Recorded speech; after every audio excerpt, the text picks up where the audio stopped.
A weary rancher risks everything to free a wounded stranger and loses the one thing he held most dear. What shocking secret lies hidden beneath her silent scars?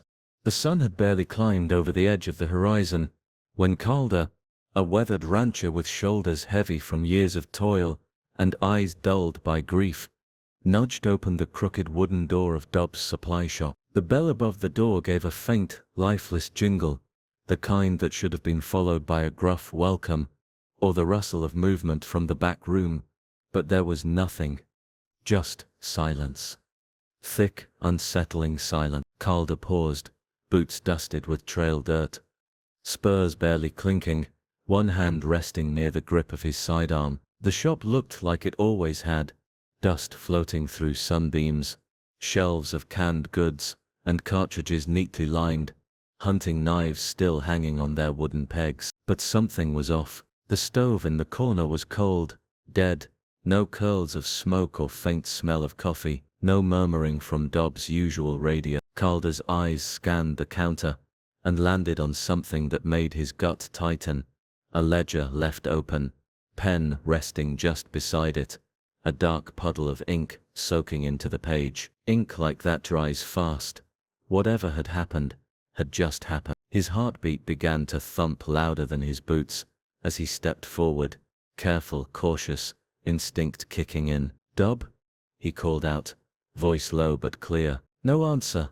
The only sound was the creaking of the floorboards beneath his own weight. He stepped behind the counter, glancing at the open ledger. The entries stopped mid-sentence. 12-gauge shells, kerosene, 6, and nothing more. Something had interrupted Dob while he was writing. That wasn't normal, not for a man as steady and methodical as Dob. Calder's hand twitched closer to his revolver.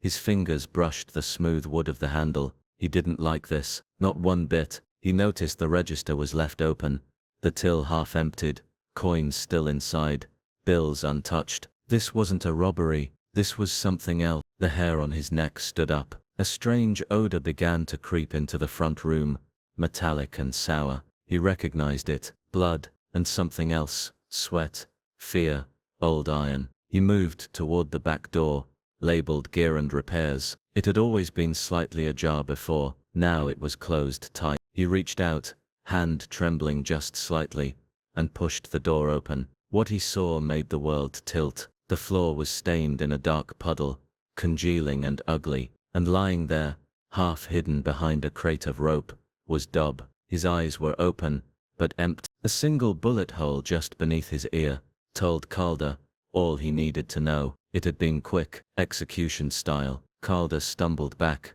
but his boot hit something soft. He turned and froze. There, bound and slumped against the wall, was a girl no more than 20, maybe younger. Her face was bruised and bloodied, one eye swollen shut, the other wide open and locked on his. Her lips were cracked, smeared with dried blood. She wore a torn shirt and no shoes. Her arms were tied behind her back, wrists raw and bleeding from struggling. But her gaze, there was nothing weak in it. It was burning with fear, rage, and something more, a silent scream for help. Calder dropped to one knee, speaking gently, unsure if she could understand. "It's all right, I'm not here to hurt you." She flinched, eyes darting to Dobbs' body, then back to Calder.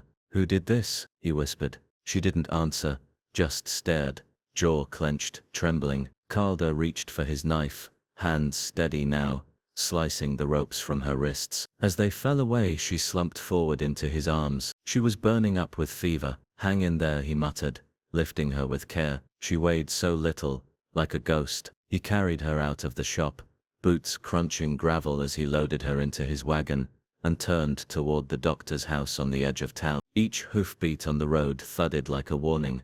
Something terrible had just begun. The smell of blood clung to him, and though the sky was bright and blue, Calder felt a shadow creeping into his bones. He didn't know the girl's name, or who had done this to her, or why Dob had been killed, but he knew one thing for certain: there was no going back. This wasn't just violence, this was a message, and he had received it loud and clear. He looked back once, as the supply shop faded into the distance. The open door swayed in the wind. The sign squeaked on its rusty hinge. Whatever peace this town once knew had just been shattered, and Calder, whether he liked it or not, was now part of whatever storm was coming.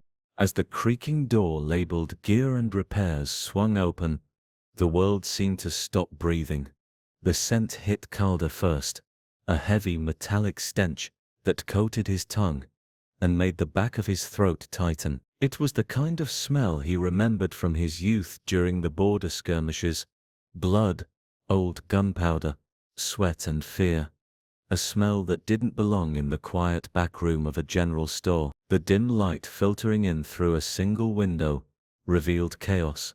Shelves knocked over, crates split open, rope strewn across the floor, tools scattered like someone had fought for their life here. Calder's eyes adjusted slowly, but then he saw her. In the far corner, almost hidden behind a toppled set of drawers and a crate of nails, was a girl, no, a young woman. Her body was slumped, barely held upright by the ropes that bound her wrists behind her back and tethered her to a rusted pipe bolted to the wall. Her legs were bruised and scraped, bare feet covered in dirt and dried blood. Her head hung forward at first, a curtain of tangled, dark hair hiding her face.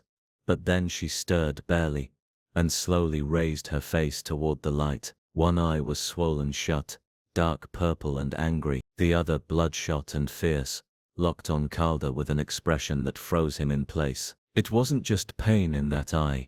It was warning, rage, maybe even shame. She didn't scream or beg or cry, she just stared. Calder took a step forward, then another, his hand instinctively reaching up in a small peaceful gesture. "I'm not gonna hurt you," he said softly, his voice shaking more than he wanted. That's when he saw the shopkeeper lay crumpled on the floor, only a few feet away from the girl, face turned toward the ground, one hand outstretched as if he had been reaching for something, a weapon maybe, or the girl herself. The other side of his head was slick with blood, and just beneath his ear, neat and cruel, was a small hole. Calder swallowed hard. Whoever had done this hadn't been in a hurry. This had been personal, silent, cold. He crouched by Dobbs' body, pressing 2 fingers to the man's neck even though he knew what he would or wouldn't feel. Nothing. The body was still warm. They hadn't been gone long. Calder's instincts screamed at him to leave,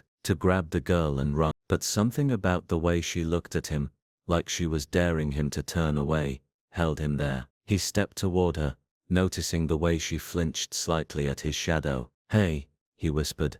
"It's all right now, you're safe. I'm gonna get you out of here." Slowly, carefully, he knelt beside her, and pulled a small pocket knife from his belt. Her wrists were raw and bleeding where the ropes had bitten in. Every time he touched the cords she winced, but said nothing, just watched him like she didn't know if he was real or another ghost in this nightmare. He cut the bindings and caught her as she collapsed forward, her strength completely gone. She barely weighed anything, skin and bone beneath bruises and blood. "We gotta move," Calder muttered under his breath, more to himself than to her. He shifted his grip and cradled her in his arms. Her skin was hot, fevered. He could feel the tremble in her body even through her torn clothes. The sunlight outside seemed too bright as he burst through the front door of the shop and carried her to his wagon. Every eye in town followed him as he laid her gently across the back seat and cracked the reins hard. Dust flew as the wagon sped down the road, horses snorting with urgency. "Hold on," Calder whispered to the girl,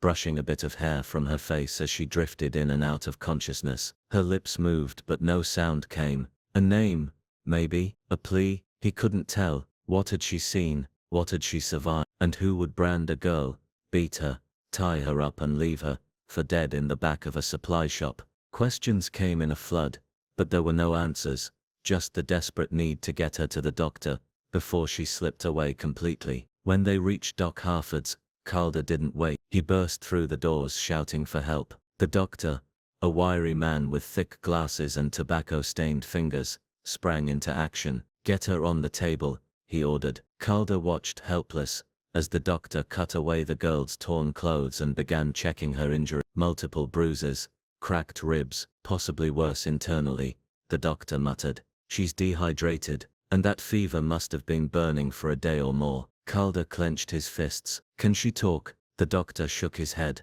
Not you. Maybe not ever, depending on what she's been through. Give her time. Calder sat beside her hospital bed for hours, watching her chest rise and fall, listening to her breathe. Every breath was a battle. He didn't even know her name. He didn't know who had done this. But he knew this. No one should be left like this. No one should have to crawl out of hell alone. Something deep inside him shifted as he looked at her. Something that had been sleeping since the day his own wife had died. He reached for her hand, gently, and held. "I'll find out who did this," he whispered. "I'll make it right. I swear it." She didn't stir, but her fingers curled ever so slightly around his own, just enough to know she heard him, or wanted to believe. And in that moment, with the shadows gathering just beyond the edges of town, Calder made a quiet promise. This was only the beginning. The room was quiet. The kind of quiet that felt too heavy. Like something unspoken was hanging in the air. Calder sat in the hard wooden chair beside the girl's hospital bed, his elbows resting on his knees, hat clutched between calloused hands, eyes fixed on the slow rise and fall of her chest. The girl hadn't spoken a word since he brought her in, hadn't even opened her eyes, but she was alive. And that was something. A small miracle, really, considering the condition she was in. Dr. Halford finally entered the room, pulling off his gloves and wiping sweat from his brow. Calder stood up immediately, searching the older man's face for answers. "She's stable," the doctor said slowly, his voice tinged with weariness, "but she's been through hell. I don't say that lightly." He glanced at the sleeping girl before continuing, choosing his words carefully. "She has at least 3 broken ribs, one of them close to puncturing her lung. Both wrists are sprained, probably from being tied too tight. There are bruises everywhere, old and new, and signs of repeated trauma. Someone beat her, Calder. More than one, and there's more." The doctor paused, his mouth tightening into a grim line. "She's been branded." Calder blinked. "Branded?" he echoed, unsure if he had heard correctly. Dr. Halford nodded solemnly. "Left thigh, a mark, like a rancher's brand, burned into her skin, fresh, maybe a few days old." Calder felt his stomach drop, a sickening churn rising in his gut. "What kind of mark?" he asked. But part of him already knew. The doctor didn't say anything. Instead, he walked over to a tray and picked up a folded towel. Inside was a small, sketchy drawing he had made of the mark. 2 M's, overlapping slightly, simple but unmistakable. Calder's breath caught in his throat. The McCrae brothers, Mitch and Cobb. He hadn't heard that name spoken in years. Not in public anyway. People didn't say McCrae unless they were whispering, unless they were warning, or praying. The brothers weren't just wealthy ranchers. They were a quiet terror, their reach stretching across towns, counties, maybe far. No one really knew how they had gained so much power, but everyone knew what happened when you crossed them. Businesses burned, people vanished, justice stopped working. Calder looked back at the girl, his thoughts racing. Why would the McCrae brand her? What did she know? Who was she to them? Or maybe, what had she done? We had heard rumors before about the McCrae running girls, trafficking them like cattle, punishing them when they tried to run. But this was real. This was proof. The girl was living evidence of something far darker than he had ever imagined. And now she was here, in his town, under his watch. Dobb was dead, shot clean, without a struggle. That wasn't robbery. That was a warning, a message. Calder couldn't shake the feeling that this wasn't over.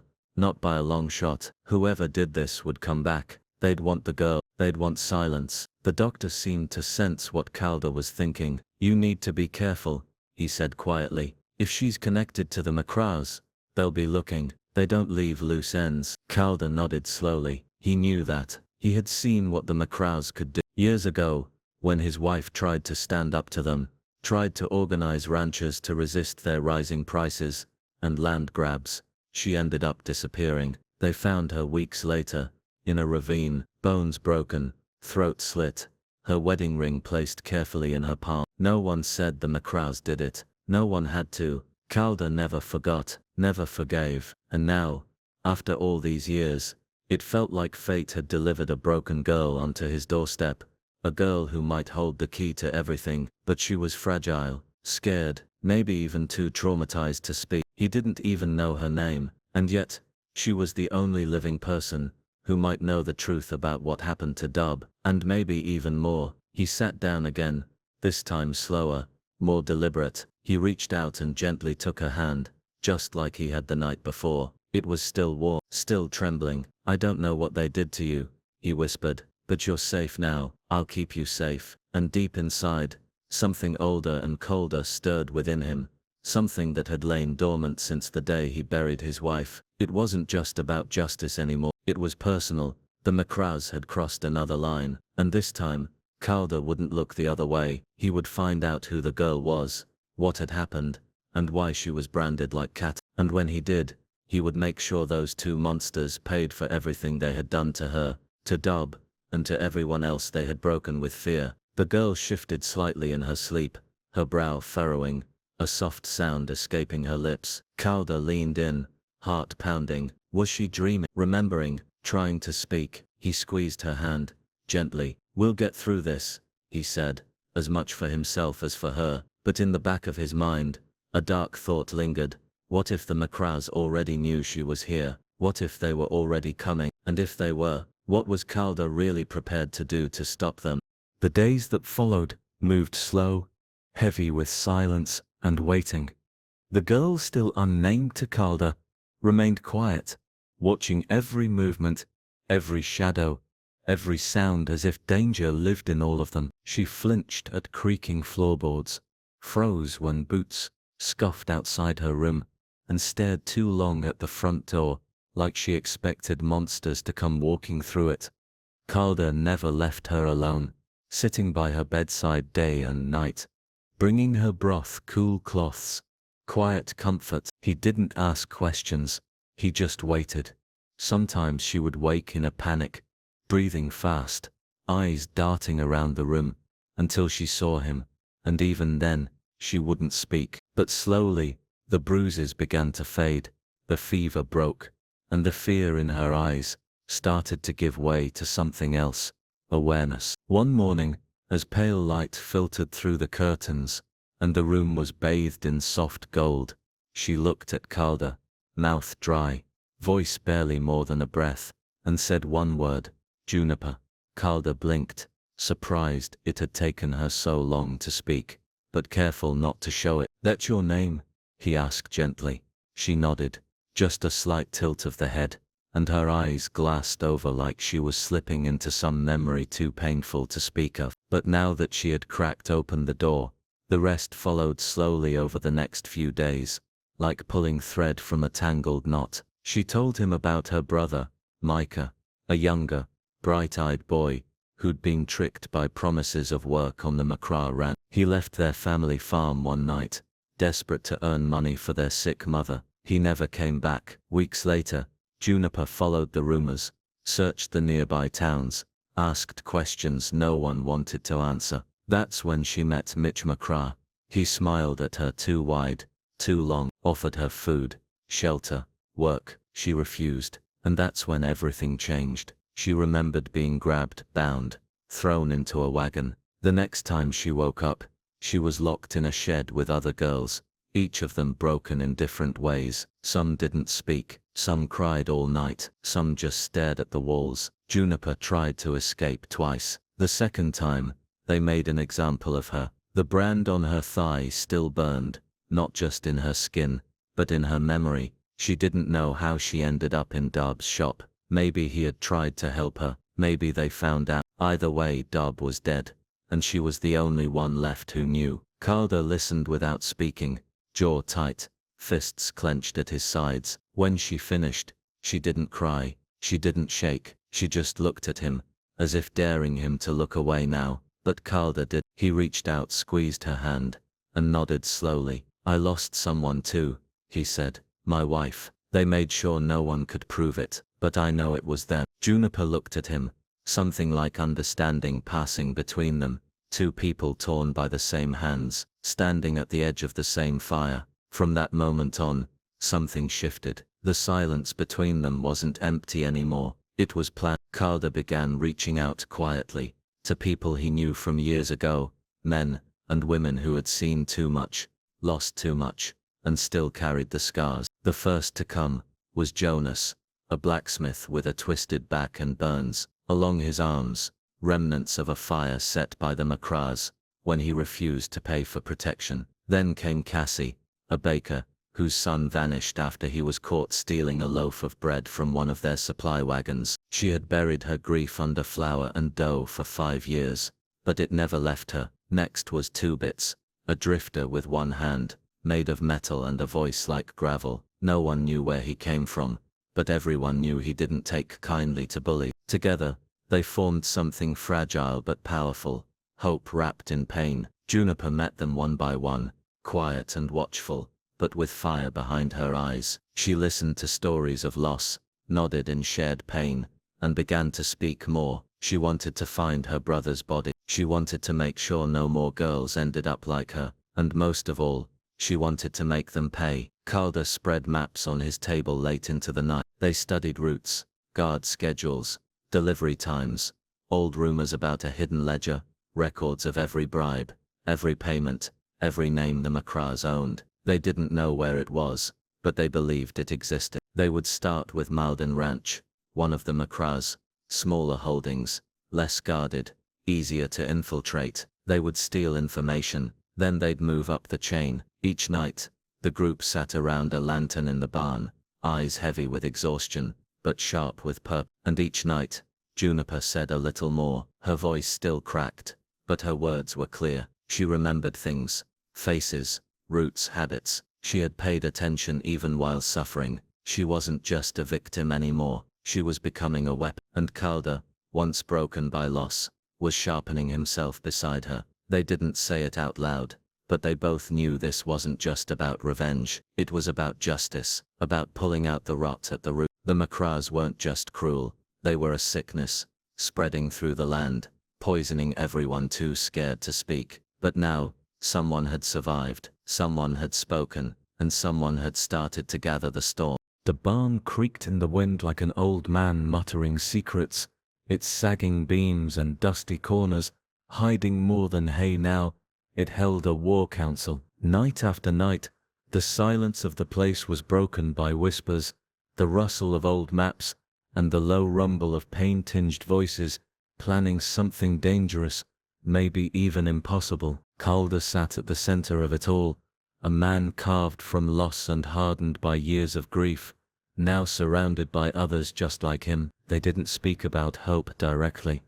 None of them were foolish enough to name it, but it hovered in the air like smoke from a long-dead fire, clinging to the edges of every word. Jonas, the blacksmith with arms like iron and burns climbing up his skin like vines, was the first to stand beside Calder. He didn't ask questions, he simply walked into the barn one evening, set down a toolbox full of weapons in need of fixing, and nodded once. "They took everything," he said, as if that explained it all. And it did. Cassie came next, her apron still dusted in flour, hair tied back in a messy bun, eyes darker than night. She had baked through her grief for 5 years, each loaf kneaded with silent fury, until Juniper's story cracked something open. "My son was 12, she said, no tears, just a trembling jaw. 12. After that came Two Bits, the knife-handed drifter, who no one could quite place. He arrived like a rumor, stepping out of the shadows with a smirk and a pack slung over his shoulder. "Heard there's a little fire starting," he muttered.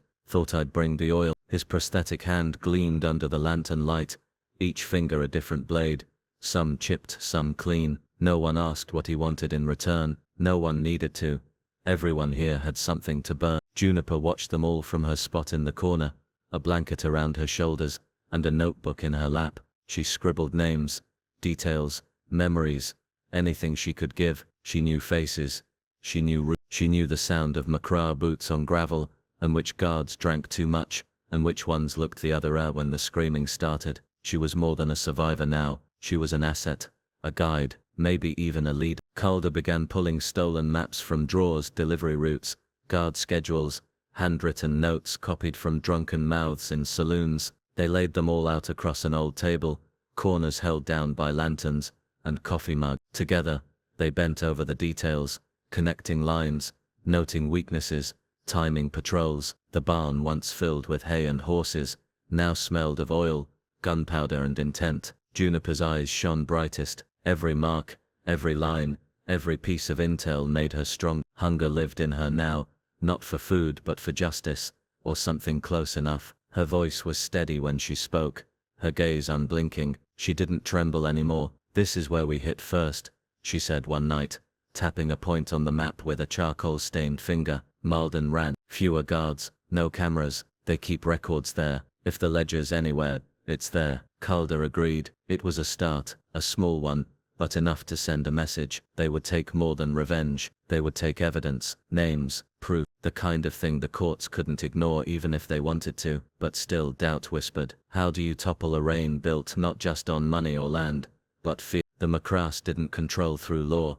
They controlled through silence, through rumors that made strong men look over their shoulders, and mothers whisper prayers before sending their kids to school. Calder had felt it for years, that grip around the town's throat. It didn't loosen, it only tightened. That was the power they had, not what they did, but what people believed they could do. So breaking them meant more than bullets. It meant breaking the story, changing it, showing people the truth, that the Macrass could bleed, could fall. So they planned, piece by piece. Jonas forged makeshift weapons in his back room, hammering metal late into the night. Cassie started baking again, but now she slipped notes between loaves, warnings passed hand to hand, under the noses of loyalist shopkeepers. Two Bits practiced knife drills, with Juniper in the mornings, teaching her how to move quick, quiet and without mercy. Calder watched it all unfold with a strange ache in his chest. It wasn't hope exactly. It was something heavier, like maybe, for the first time since burying his wife, he wasn't just waiting to die. They rehearsed the raid like it was a dance. Who would cut the power? Who would distract the guards?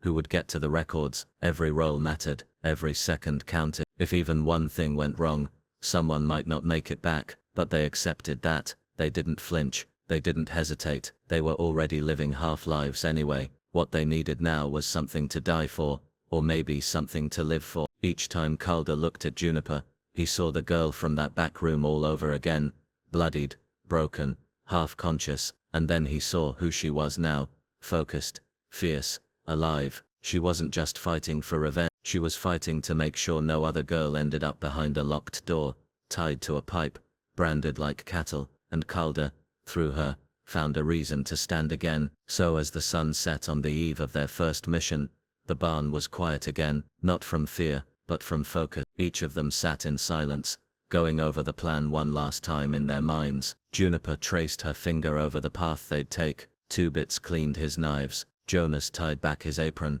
Cassie laid out bundles of bread, each one a cover for the weapons hidden inside. Calder stood at the door, watching the dark roll in. Somewhere out there the Macrass were drinking, laughing, living fat and unbothered, but not for long. That night the question still hung in the air like the smell of smoke. How do you bring down an empire built on fear? The answer, maybe, was simpler than they thought. You just stop being afraid.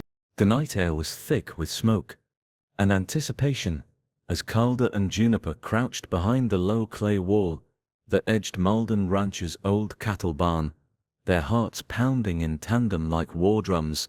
Earlier that evening, Jonas the blacksmith had slipped in under cover of dusk, rolling a hidden barrel of kerosene across the dirt floor, as if delivering supplies, while Cassie the baker, her flour-dusted hair tied back in a tight braid, had distracted the guards at the main gate with quiet questions about missing deliveries, her soft voice carrying hidden urgency.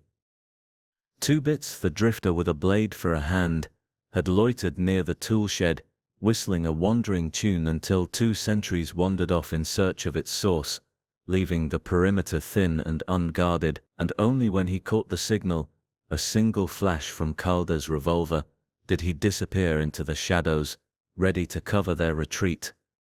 Now Jonas's fire bloomed against the barn walls, flames roaring upward in a pillar of angry orange that licked the night sky and cast flickering shadows across the nearby fields, drawing every mounted guard and armed ranch hand away from the back entrance, where Calder and Juniper pressed their faces against the rough brick, pressing every ounce of fear down into grit and determination. When the shouts and pounding hoofbeats dimmed, they slipped through a narrow gap in the weathered boards, into a hidden crawl space, the gap barely wider than a man's shoulder, and the stench inside was terrible, a pungent mix of damp hay, rotting timber, and that metallic tang of old dried blood that made Juniper's stomach roll and squeezed Calder's cess with memories of loss. They moved in single file, elbows brushing against wooden beams, darkened by years of dust and decay, Juniper's slender hand brushing the rough planks, as though touching the scars of the past, each step a risk of collapse, each breath a reminder that if this barn fell around them, they would be buried alive with its secrets. Further in, where the moonlight couldn't reach, Calder's lantern cast a small pool of light on the dirt floor, revealing the object of their raid, Malden's secret ledger, tucked beneath a loose floorboard held down by a single rusty nail, its leather cover cracked and bulging with pages that spilled over like the sins they contained. Juniper knelt, knees scraping the earth, and lifted the book with reverence, feeling its weight, as if she held the hopes and grievances of everyone the Macrass had broken, every bribe, every blackmail note, every threat recorded in spidery handwriting, names that once trembled on priests' lips, now laid bare. Calder pressed a reassuring hand to her shoulder, steadying her shaking body, and for a flicker of a moment, she let the tears come, tears for her lost brother Mike, for the girls still trapped in hidden pens, for the friends who never got to tell their stories. Then she pressed her lips together, wiped them on her sleeve, and met Calder's gaze with a fierce, silent promise. They retraced their steps, careful to kick dust over their track, pausing when the barn's roof groaned ominously as flames bored into the old beams, metal hinges sizzling, and the entire structure seemed to breathe fury. But they pressed on until the night air rushed in, and they tumbled out into the yard like specters, ledger in hand, lungs burning with cold and adrenaline. Behind them, the barn erupted in a great roar, embers snapping like the crack of revolver fire, sending sparks dancing skyward in a final blazing salute to justice, while the dispersed guards galloped back only to find the blaze consuming their stronghold, their authority reduced to ash. Calder grabbed Juniper and ran toward the tree line, where Two Bits waited on watch, cutting a swift path through the underbrush, until they reached the hidden clearing where Jonas and Cassie emerged from the darkness, faces illuminated by firelight, and they gathered in a silent circle as Calder held up the ledger. Cassie's eyes shone with purpose as she touched the cover, Two Bits ran a wary hand across its spine, and Jonas exhaled a breath of relief that felt like the earth itself sighing. All around them the night crackled with rumors already kindling in every nearby homestead. Some said the Macrassy's secret records had gone up in smoke, others whispered that thieves had stolen evidence of every bribe and murder, and a few even dared hope that the empire of fear might finally fracture. In every whisper, the question burned hotter than the dying embers: was this the end of the Macrassy's silent rule, or the first strike in a war that would light the whole territory afire? And as Calder looked at Juniper, her soot-streaked face set in defiance, eyes shining with something he thought he'd lost long ago, he felt a fierce joy he hadn't allowed himself to feel in years. Because tonight they had done more than steal a book or burn a barn, they had stolen back a piece of the territory's soul, and the spark of rebellion would not be so easily extinguished now that it danced in every hearth, asking what happens next. The first light of dawn crept across the dusty boardwalk. As Juniper marched toward the saloon, ledger clutched tight against her chest, like a talisman, each page bearing the names of men who had hidden behind gold and fear for too long.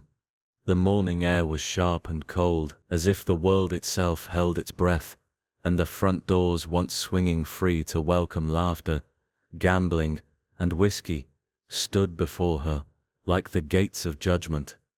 Flanked by two Macra guards, in patched uniforms, that looked too bright against the muted earth tones of the town. Inside, the saloon was already stirring. Horses stamped against the hitching rails, half-drunken gamblers rubbed sleep from their eyes, and even the pianist's hesitant melody faltered when the doors crashed open, and Juniper strode in, silhouette rigid, eyes blazing like embers in a eye hearth. At the far end, Mitch Macra sat behind a high-backed chair, oversized hat tilted back, cigar smoke curling around his smug grin as he counted silver coins that clinked against the mahogany bar, a careless display of wealth, that had cost so many lives. And when Juniper's shadow fell across his table, he raised an eyebrow in mock surprise, lifting a single finger, as if to say, "What's this little bird doing here?" But Juniper didn't answer. Instead, she laid the ledger on the table, with a thud that silenced the room, the pages unfurling to show every crooked deal, every silenced witness, every bribe and threat, delivered in the dark. And Mitch's grin faltered as his eyes scanned the ink, menace creeping into his features, like smoke into a suffocating room. Without a word, Juniper reached for the rifle slung at her back, its wood worn smooth by her fingers, its sight marked by tears and determination, and brought it to her shoulder in a single fluid motion, her arm steady despite the tremor in her heart. And before Mitch could rise, before guards could shout, she squeezed the trigger. The crack echoed like thunder rolling over empty plain, and Mitch slumped to the floor, eyes wide, the silver coins scattering like startled birds. The pianist's hand froze above the keys, sheet music trembling, and the world seemed to tilt as Juniper took a step forward, chest heaving, gaze locked on the fallen man who had thought himself untouchable. A silence thicker than gunpowder hung in the air until a sudden shout rang out. Cobb McCraw, his face scarred from old fires and hatred, lurched from the back room with a pistol drawn, eyes wild with fury and disbelief. But Juniper didn't hesitate. She ducked behind a fallen chair, bullets pinging off wood around her, and then she emerged, rifle leveled, voice low and steady as midnight. "This ends now." Cobb's shot went wide, and Juniper moved like a specter in the dust, stepping into the open with a single purpose and firing again.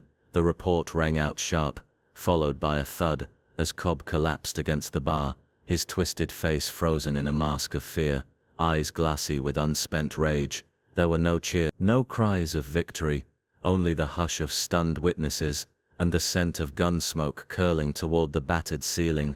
Juniper stood over the two men who had ruled through terror, shoulders squared, chest rising with calm breaths, as she looked down at her hands, stained with smoke and ash, and for a moment, the ledger slipped from her grasp, pages fluttering like wounded birds before she caught it again and tucked it under her arm.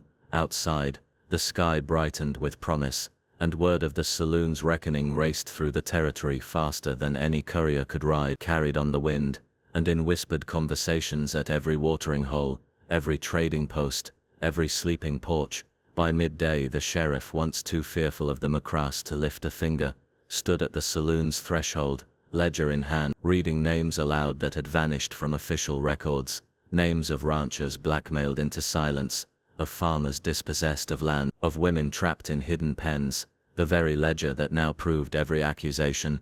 The first arrest was simple. Men in handcuffs marched Cobb's loyal guards from saloon to jail, their heads bowed, the weight of public exposure more punishing than any bullet. The trials began that afternoon in a hastily convened courtroom beneath the town hall, where the ledger was laid on the plaintiff's table as evidence, its pages stained and curled, but its words clear, each entry a verdict against tyranny. Judges who had lived in fear of the McCraws now banged gavels with renewed purpose, issuing warrants, ordering hearings, promising restitution to families whose names had been erased. Survivors once silenced by threats now stepped forward, adding their voices to the ledger's written proof, tears mingling with relief, as they spoke of broken dreams and stolen lives. And the community rallied. Neighbors who had closed their doors now opened them, offering safe houses, sharing food and hope, determined that no brand, no bullet, no rusted bar of a jail cell would ever again be used to hold them down. Across the ridge, a single plum tree, planted years ago by Juniper's mother, broke into bloom, petals soft and pale against the bright blue sky, a quiet defiance of the scars that had once threatened to shatter every branch. And Juniper found herself drawn to its pink blossoms in the late afternoon, ledger finally at her side, and she reached out, fingertips brushing petals that trembled in the breeze, symbol of survival and renewal, as petals drifted down like gentle reminders of the cost they had paid, of Dobbs' open ledger left in an empty shop, of the young woman bound in darkness, of friends lost and justice delayed. Juniper felt something she hadn't dared to feel before: peace. Not the loud peace of victory parades, but the soft, steadfast peace of knowing that scars could heal, that names could be remembered, and that a single tree could bloom, where tyranny had sought to plant its roots deep. She closed her eye, inhaled the scent of plum blossoms, and summer rain waiting just beyond the horizon, and in that moment, the ledger in her hand was more than a book of crimes. It was a promise kept, a story told, and the quiet monument to scars that refused to be hidden.